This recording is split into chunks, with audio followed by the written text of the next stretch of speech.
Okay, we are here today with Mike Leheney, the Libertarian candidate for state treasurer. We appreciate you being here today and invite you to start by providing an opening statement as to why you are running and why you think you're the best candidate for this office. I'm running because the status quo can no longer do for Illinois. We have dug ourselves into a fiscal situation which is untenable going forward. If we remain with the status quo, we inevitably will hurtle towards bankruptcy, and I want to avoid that. I am striving for a future for not only my children, but all Illinois children and future generations. I want to hand them something better than we were given. I want to make sure that they have opportunities to live in this state, thrive in this state. We have the infrastructure and all the pieces we need in place, and I want to make sure that we put ourselves on the best path forward that we can possibly achieve.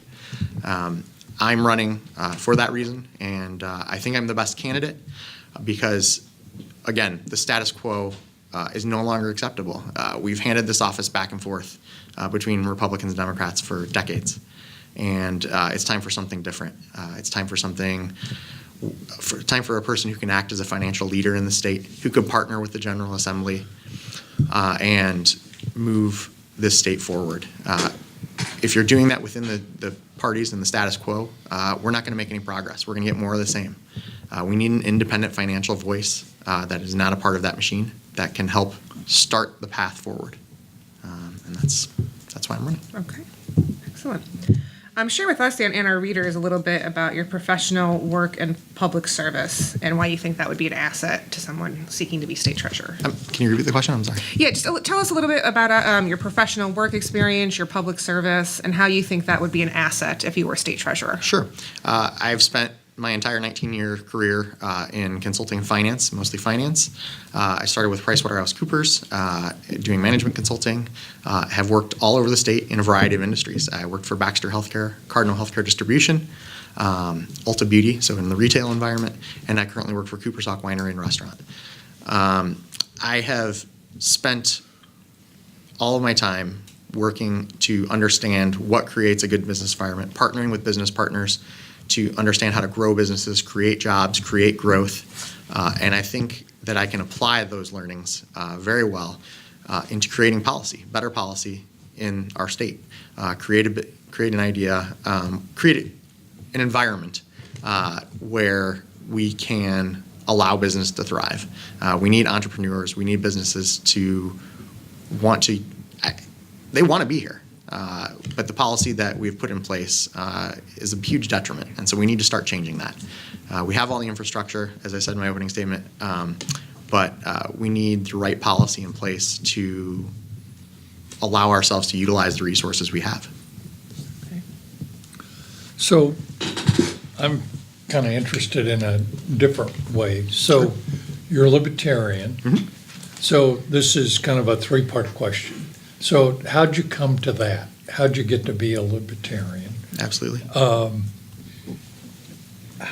What are a couple of principles that you think from your point of view define you or define the Libertarian Party? Mm-hmm. And then how might those couple of principles apply to your work as state treasurer? Sure. How I arrived at being a libertarian was probably in the last 7 to 8 years. I found myself finding out more about the Libertarian Party.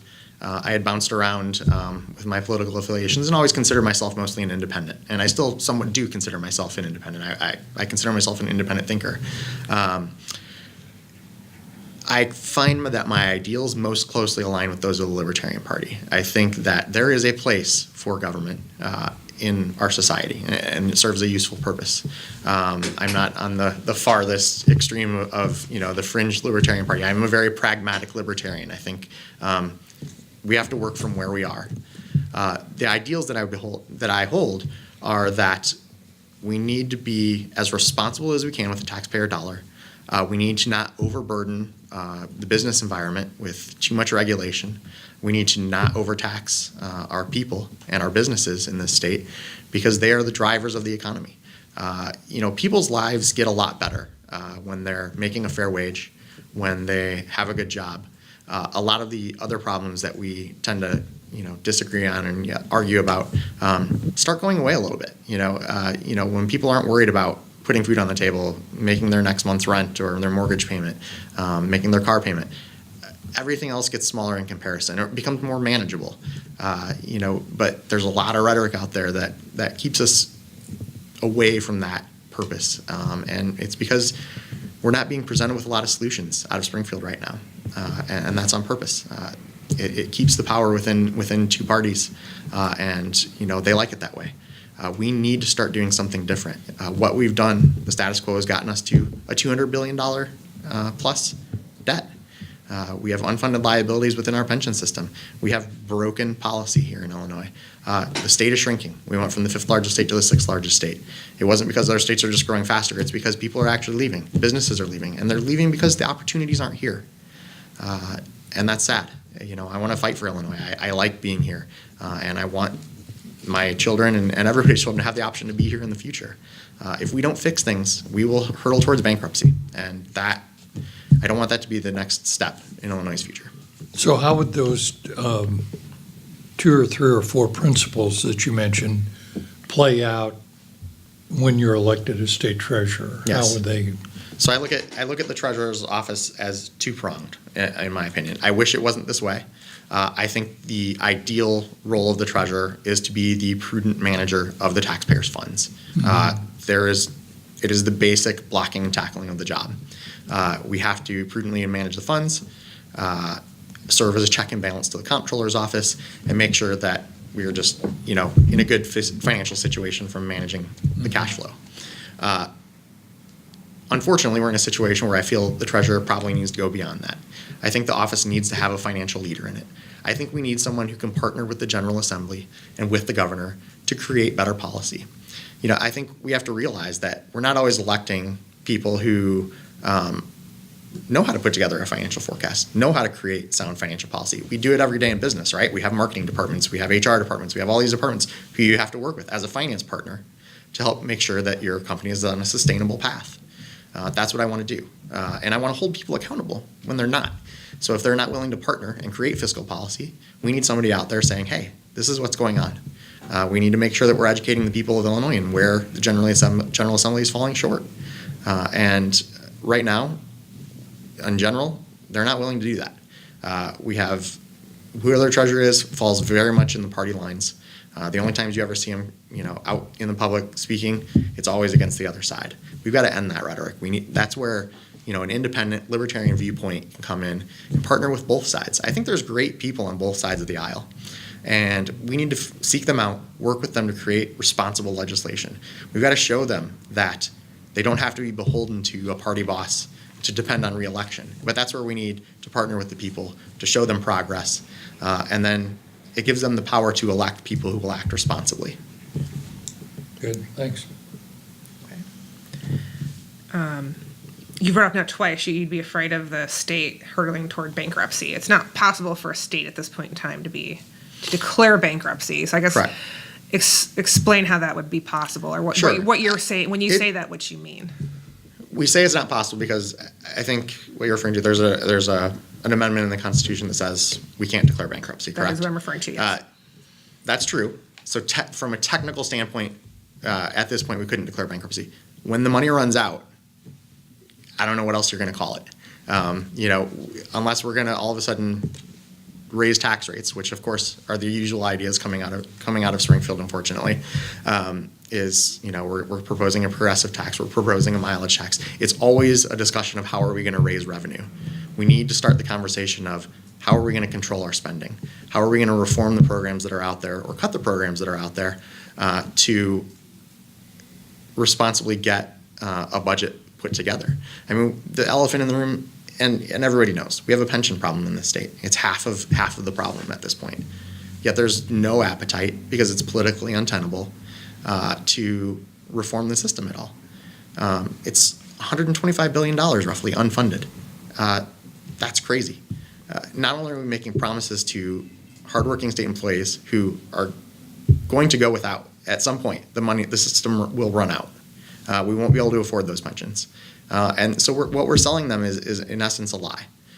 We're promising them something that we will have no way to keep, because the tax base simply will run out. We won't be able to do it.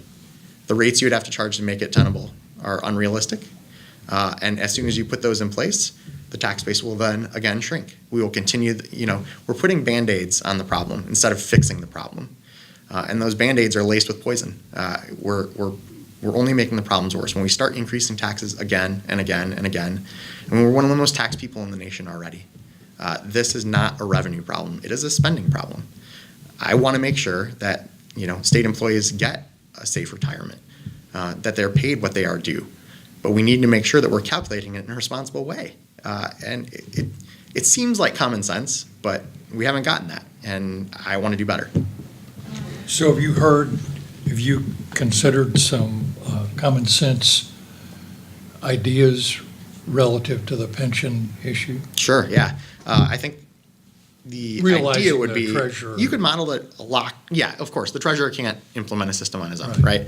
right? But again, we can provide a plan and provide a path and partner with the legislature to make sure that we can create a path that's sustainable. I think the idea, and it's a pretty simple one, is much what the private sector has done. You have to go toward a defined contribution system rather than a defined benefit system. And then you're paying for it real time. You're making, call it a 403B or a 401k style of system, and allow people to save, tax-free towards their, or tax-deferred, towards their retirement, just like anybody else would. It's something that most companies have gotten away from, nearly all companies have gotten away from, because they realize that it's not a long-term, financially sound system. So we need to move towards something like that, because then an individual owns their retirement. They see the balance in their account on a daily basis. Right now, it's off into the ether. It's not getting funded. We're making promises, but we're not keeping them. We need to convert away from that system. And I think it's a slow roll.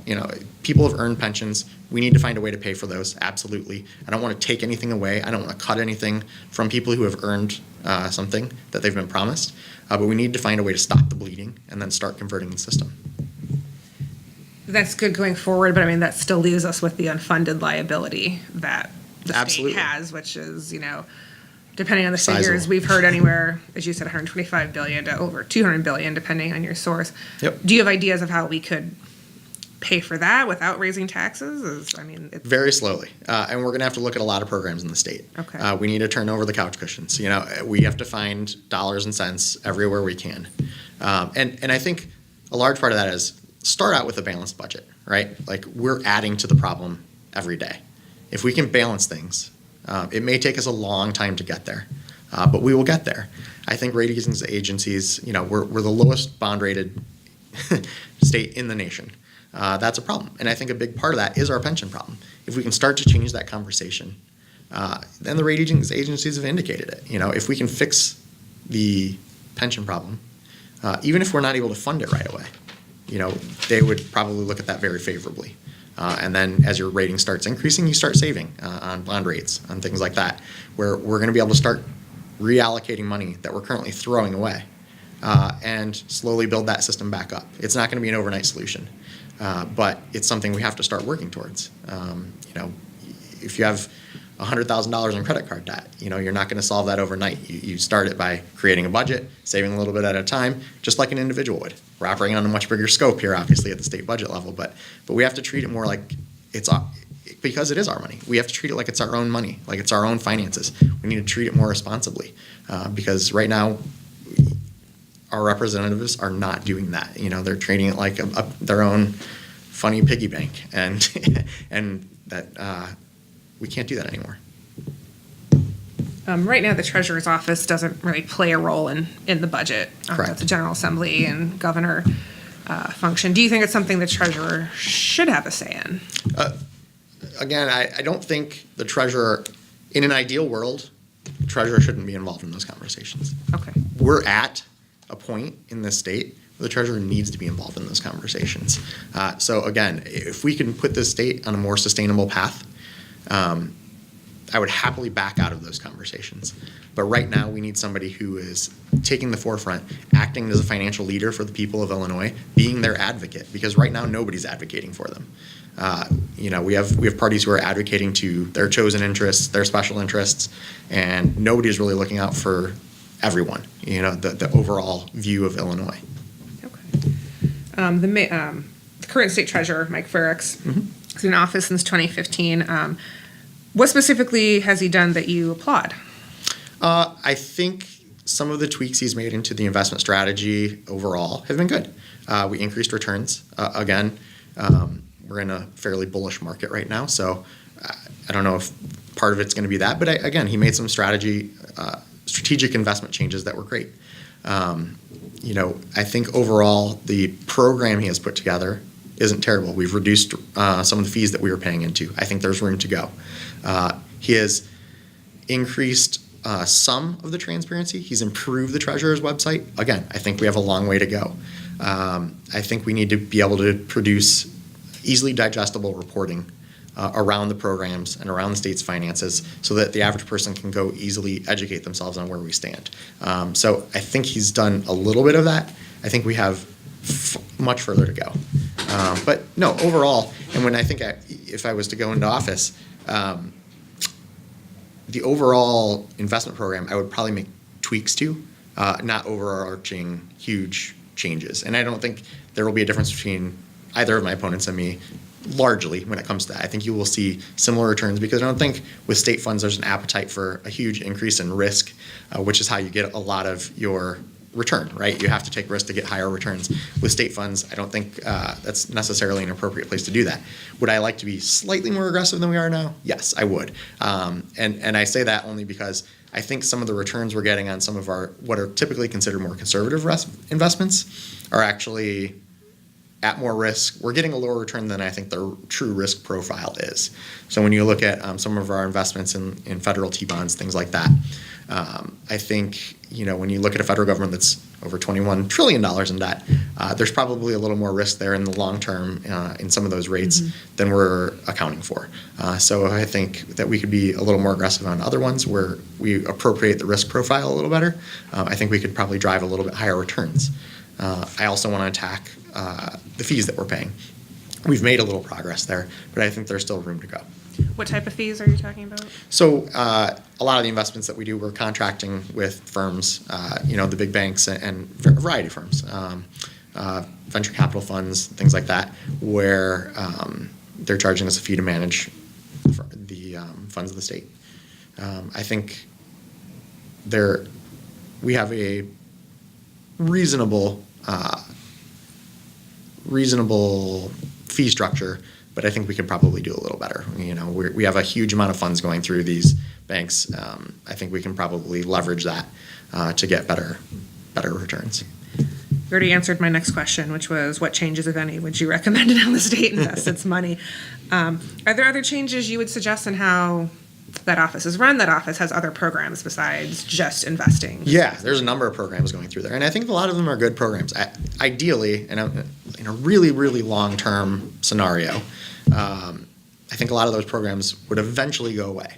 I think the problem is we have a lot of programs in place to solve for other problems that we have with our economic setup. Things like we're coming out with, the Bright Start program is great. It's a tax-free way for people to save for college. What's wrong with that? That's a great thing. I think that we could create mechanisms that could do that in the private sector more efficiently. But again, I'm not going in there trying to cut the Bright Start program. It's working. It's great. I think the Secure Choice program, which is being out there for small companies, on its face is a good program. What's wrong with small companies who don't necessarily provide a 401k for people?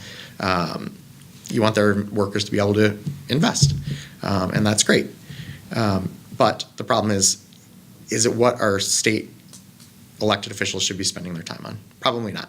Any of those employees could easily go out and open a Roth IRA at any point. There's private alternatives to this. My opponent says, well, you have 50% of Americans who don't have $5,000 saved for retirement, and that's true. But again, we're putting a solution out there for a problem, to me, that isn't the real problem. The problem that those Americans don't have money saved for retirement is because they don't have money left after their paycheck at the end of the day. Not because they don't have options. Any one of them could walk in, open a Roth IRA tomorrow. Done. If that was the only issue to saving for retirement. It's not.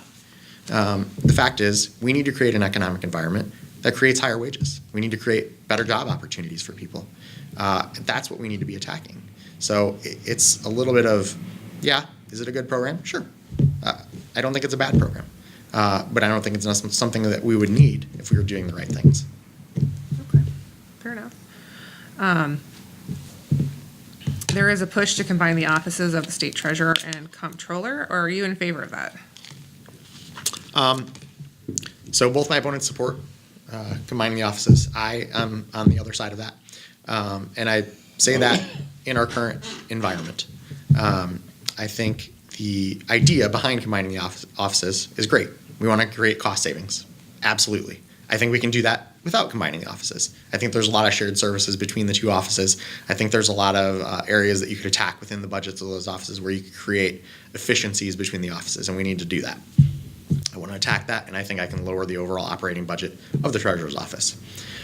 The reason I don't want to combine the offices in our current environment is, first, I think it's an important checks and balance. Most companies that you have out there have a separation between their accounting and finance function at some level.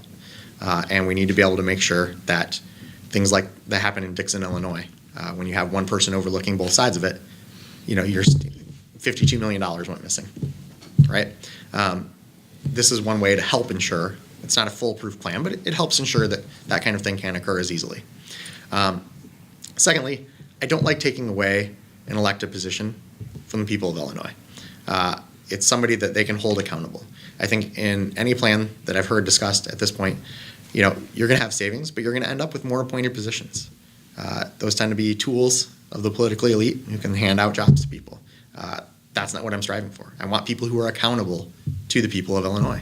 And so while I'm all for the cost savings, I think there's some serious obstacles to combining the offices. If we can address those in a plan responsibly, I could support it. But I think with the history of, politics in Illinois, it's a little dirty. And I'd like to keep those positions in place to help try to stem the tide of that game that's being played. I would play maybe devil's advocate a little bit with Sure. and say the cost savings would outweigh those concerns. Do you disagree? Right now, yes, because like I said, I think the cost savings we can largely get without combining the offices. Okay. There's a number of offices around the state for the treasurer's office. There's a lot going on in the comptroller's office as well. I think there's plenty of low-hanging fruit where we can go and create some of those savings, create the efficiencies, because the idea is, right, we're going to create overhead. So what we're at the end of the day talking about is overhead. So buildings, can we share a printer? Things like that. And then at the end of the day, there's jobs on the line, right? Like, are there overlapping duties? Because the programs right now, they're not going away. Like, we still have to manage all the programs. So first, I hesitate when numbers are thrown out. I've seen estimates from $12 to $14 million we're going to save by combining the offices. I think the treasurer's most recent operating budget that I saw was closer to $8 million. So if you wiped out that office entirely, you're talking about $8 million of savings. So where these numbers are coming from, I'd like to go through those with a fine-tooth comb because it sounds more like a political promise come election season than it does actual dollars and cents. But I'm open to seeing it. I'm open to talking about it. But there's, like I said, there's plenty of low-hanging fruit. We can attack savings, and we should be aggressively attacking those in every budget, from Secretary of State to Comptroller to the Treasurer's Office. Everywhere we can do that, everywhere we can create efficiencies, everywhere we can combine functions, we should be doing it. Absolutely. Okay. So one of the things, and this clearly isn't part of the treasurer's job, but you made the comment about that you wouldn't like to remove an elective position. Mm-hmm. So one of the kind of, everybody runs to the fact that Illinois has so many units of local government. Mm-hmm. Where would you stand relative to consolidation of those functions of government? And frankly, that would remove or could remove a lot of locally elected positions. Absolutely. And for me, yeah, we have way too many taxing bodies in the state of Illinois. So I'm all for consolidating positions as appropriate. I don't think in this position at the state level that we need to necessarily do that. I think that's too critical of a distinction between those roles to do Right. it. I think we've created plenty of redundancies down below the state level, and we need to effectively consolidate those, address those, which could take away elected positions, absolutely. But again, it's accountability, and that's what it's about for me, is making sure that there are people who are in those positions who are accountable to their electorate, right? So within the municipalities, yeah. I mean, how many school districts and layers of school districts that we have, that administrators on top of administrators, and we're not getting any better results. There's plenty of room within budgets throughout the state that we need to attack those things, and I'd be happy to work through all of that, and just as the financial leader of the state, absolutely. I was on your campaign website and looking at the issues you would want to tackle as treasurer, and you said your first step would be create true transparency in the financials. Yep. Explain what you mean by that. So I think what we need, and I referenced it a little bit earlier, but I think we have a long way to go as far as the reporting that's available to the people of Illinois, allowing them to understand what's happening with their money, allowing them to understand what programs are working in Illinois, what programs are broken. And so I think we need somebody who is an independent financial mind assessing those, putting out a report on how it's working. Frankly, I think I'm the only person on the ballot running for treasurer's office who can do that effectively, because I think I'm the only one who can adequately be looked at by the people of Illinois as truly an independent mind. I'm not a part of the major two parties. I'm here truly just representing the people of Illinois. And so I want to be able to say, this is what's happening from an independent perspective, and evaluate program by program. Here's what's working. Here's where it's broken, and putting out solutions. Here's what we could do to fix this, make it more sustainable. Or is this program not effective at all? Could we cut it entirely? And that's where it's just going, literally program by program, and trying to give them an insight as to what's happening in Illinois. For just those under the purview of the treasurer's office, or are you talking throughout state government? I would start within the treasurer's office, and then as much as I could. And again, that's a huge undertaking. There's a lot of programs out there. There are. But yes, I would try to expand it and do that beyond just the treasurer's office. And that's where it's, again, creating that partnership with the General Assembly. I want to make sure that when we're creating programs and policy, that the finances of that policy, the long-term impacts of those policies are kept in mind. I want them to say, hey, the treasurer is going to report on this. I want to bring him in early in the process and make sure that that report's going to be favorable. Because if we do that, if we can create it from the get-go as responsible, then we don't end up in the mess we're in with pensions and things like that. If we would have thought about the long-term impacts of the policy we were putting in place up front, and, nothing's ever going to be 100% perfect. I claim I've never nailed a forecast 100% at any job I've ever done. But you get within the ballpark. You use the learnings that you have to create responsible policy. We should have known, years ago, that this pension program was going to do what it did. It wasn't a mystery to anybody. But we did it because it felt good, and it bought votes. And, we can't operate under that system anymore. We can't afford it. Okay.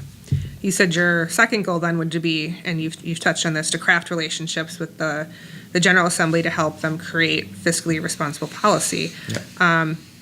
You'd be approaching lawmakers that you do not share the same political beliefs as. You've sat here and said, I'm not a Republican, I'm not a Democrat, I'm an independent.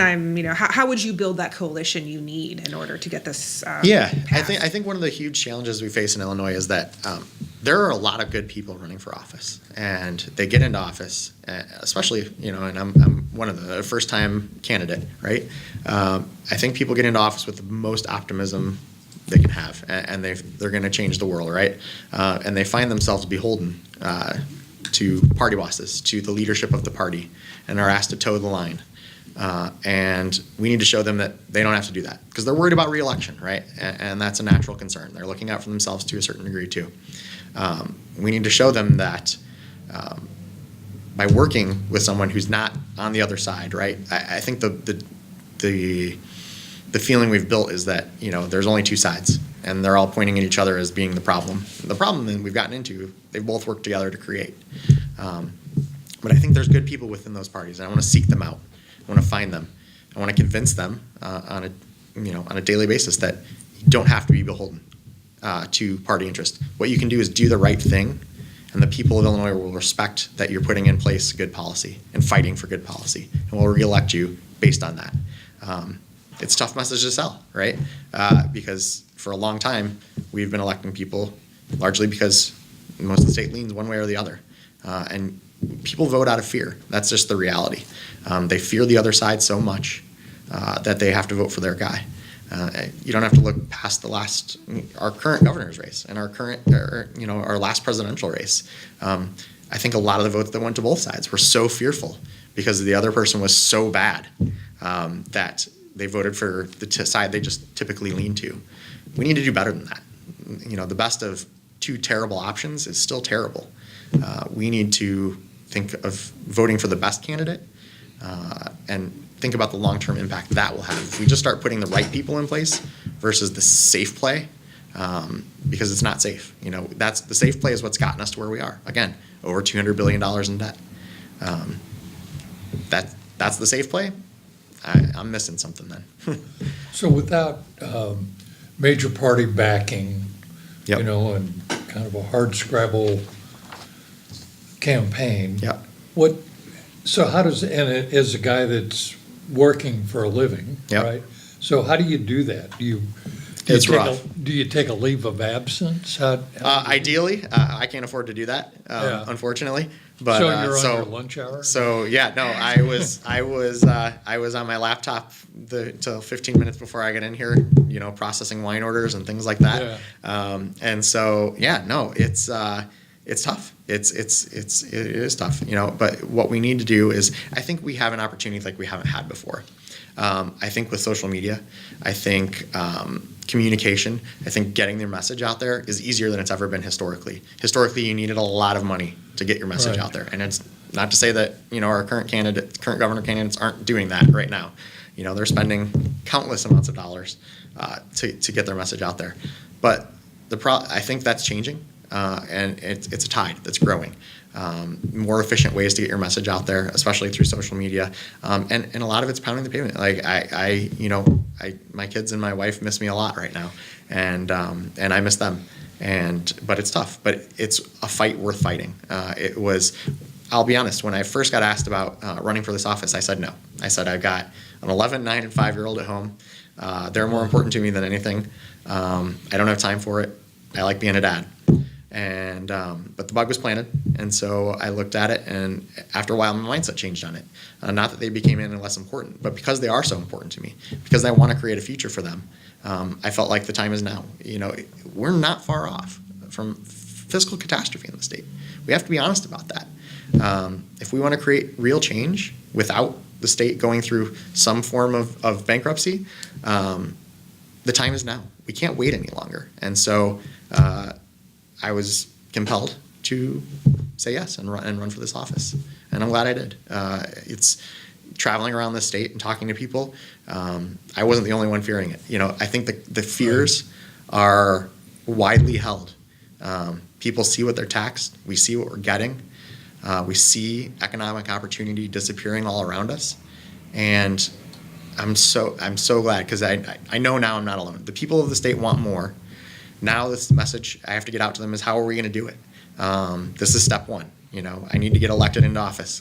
I need to be the treasurer of this state so that we can start the fight, because it's going to be a long battle.